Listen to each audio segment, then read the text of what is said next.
میرے محترم بزرگوں اور دوستوں، اللہ رب العزت کا بے انتہا احسان ہوا، فضل اور کرم ہوا کہ اللہ تعالیٰ نے ہمیں اور آپ لوگوں کو اس مبارک دن میں ایک جگہ جمع فرمایا۔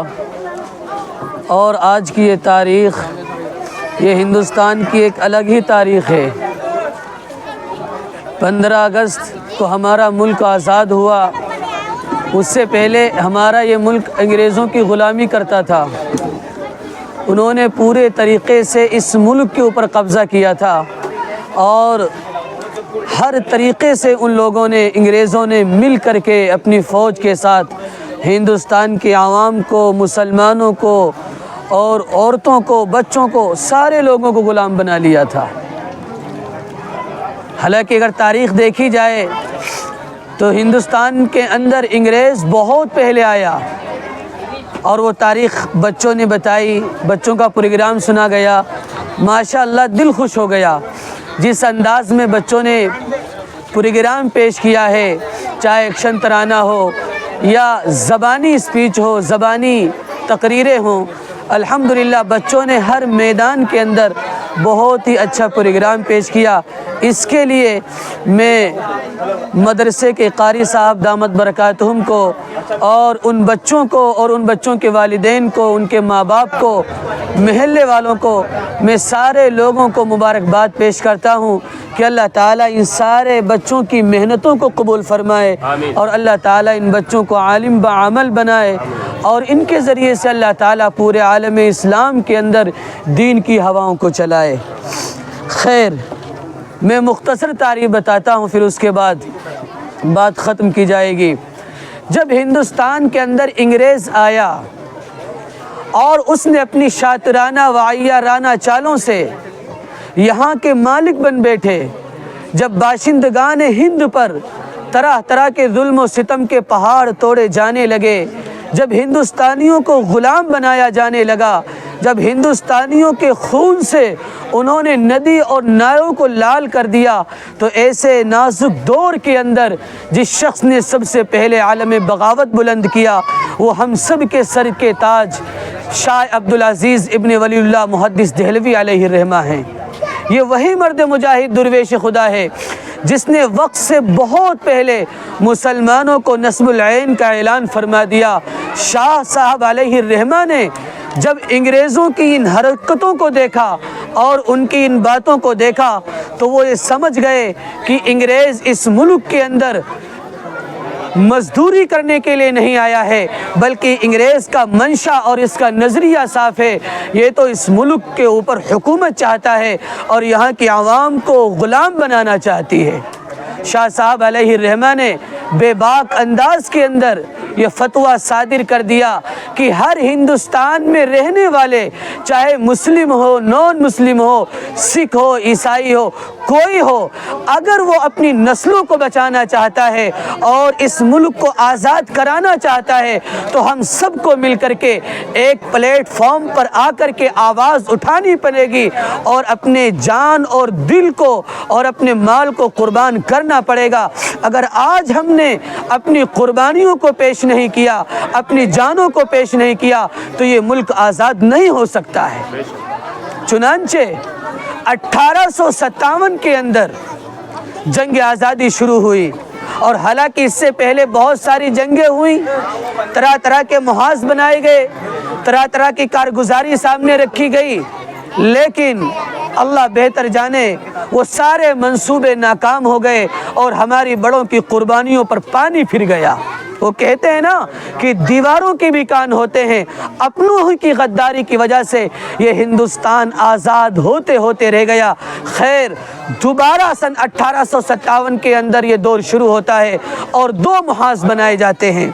ایک محاذ امبالہ پر جس کی قیادت مولانا جعفر علیہ الرحمہ کے پاس تھی، دوسرا محاذ شاملی پر جس کی قیادت حاجی امداد اللہ علیہ الرحمہ کے پاس تھی۔ اس 1857 کی جنگ آزادی کے اندر بڑے بڑے علماء شہید کیے گئے، بڑے بڑے مسلمان زخمی کیے گئے۔ تقریباً تاریخ میں یہ آتا ہے کہ اس 1857 کی جنگ آزادی کے اندر 1 لاکھ مسلمانوں کو شہید کر دیا گیا۔